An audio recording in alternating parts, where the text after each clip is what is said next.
किसान भाइयों सादर नमस्कार। स्वागत है आप सभी का एक बार पुनः आपके अपने चैनल एग्री सरहद में। किसान भाइयों, आज हम एक गेहूं के खेत में बैठे हैं और हम आपको एक चीज़ बताएंगे कि अधिक से अधिक कल्ले कैसे निकालें, गेहूं से ज़्यादा कल्ले कैसे निकालें और जो है शुरू से ही गेहूं का विकास ग्रोथ कैसे तेज़ी से हो। तो जिस खेत में बैठे हैं, इस खेत को जो बुआई की हुई है लगभग 20-21 दिन हो गया है। इस समय क्या है, गेहूं में शीर्ष जड़ें निकलती हैं जिसे CRI स्टेज कहते हैं। इस समय का जो इसमें स्टेज है वो CRI स्टेज है, जो गेहूं में 21 से लेकर 25 दिन तक रहता है। उस समय जो है पहली सिंचाई करनी बहुत ही ज़रूरी रहता है। तो अब एक डोज के बारे में बताएंगे जिसको डालने से अधिक से अधिक कल्ले निकलेंगे, जड़ों का विकास होगा, पौधा हरा भरा हो जाएगा। जैसे अभी इसमें हल्का पीलापन लिए हुए हैं, तो कौन सा डोज किस समय डालना है और सिंचाई किस हिसाब से करनी है, इसी के बारे में हम चर्चा करते हैं।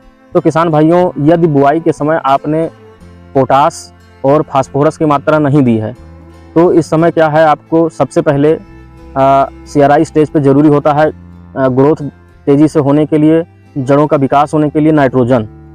तो आपको जो है नाइट्रोजन यानी यूरिया लेनी है 25 किलो प्रति एकड़ के हिसाब से, 1 बोरी DAP प्रति एकड़ के हिसाब से और 25 किलो पोटास प्रति एकड़ के हिसाब से।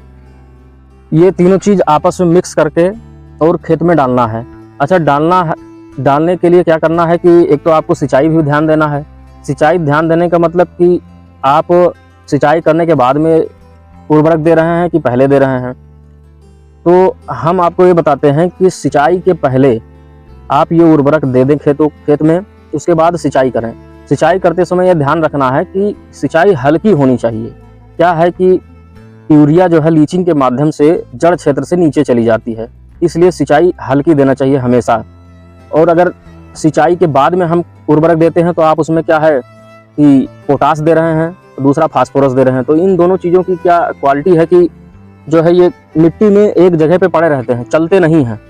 तो उस समय क्या हल्की जब सिंचाई करेंगे तो उस पानी के माध्यम से घुल के जड़ क्षेत्र में आपका फास्फोरस और पोटास पहुँच जाएगा, पौधे उसको सुचारू रूप से ग्रहण कर पाएंगे। तो सिंचाई करते समय ध्यान रखिए पहली सिंचाई 21 से 25 दिन के बीच में हो जाए और सिंचाई हल्की करिए, पानी पूरा लबालब भरे ना। अगर लबालब भर गया तो गेहूं पीला पड़ने लगता है, ऑक्सीजन की मात्रा खेत में कम हो जाती है, पौधे पोषक तत्व ग्रहण नहीं कर पाते हैं, तो खेत में पीलापन आ जाएगा। आपको लगेगा कि कोई बीमारी लग गई है, तो बीमारी नहीं होती है, बस यही कारण रहता है कि पानी ज़्यादा भर देते हैं।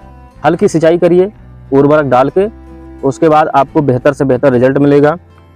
फास्फोरस मिल जाएगा तो जो है जड़ का विकास अच्छा हो जाएगा, नाइट्रोजन मिल जाएगा तो पौधे हरे भरे हो जाएंगे, इनकी ग्रोथ ऊपर ज़्यादा चलने लगेगी। तो किसान भाइयों, इस विधि से आप सिंचाई करिए और उर्वरक डालिए, आपको बेहतर से बेहतर रिजल्ट मिलेगा। जय हिंद, जय जवान, जय किसान।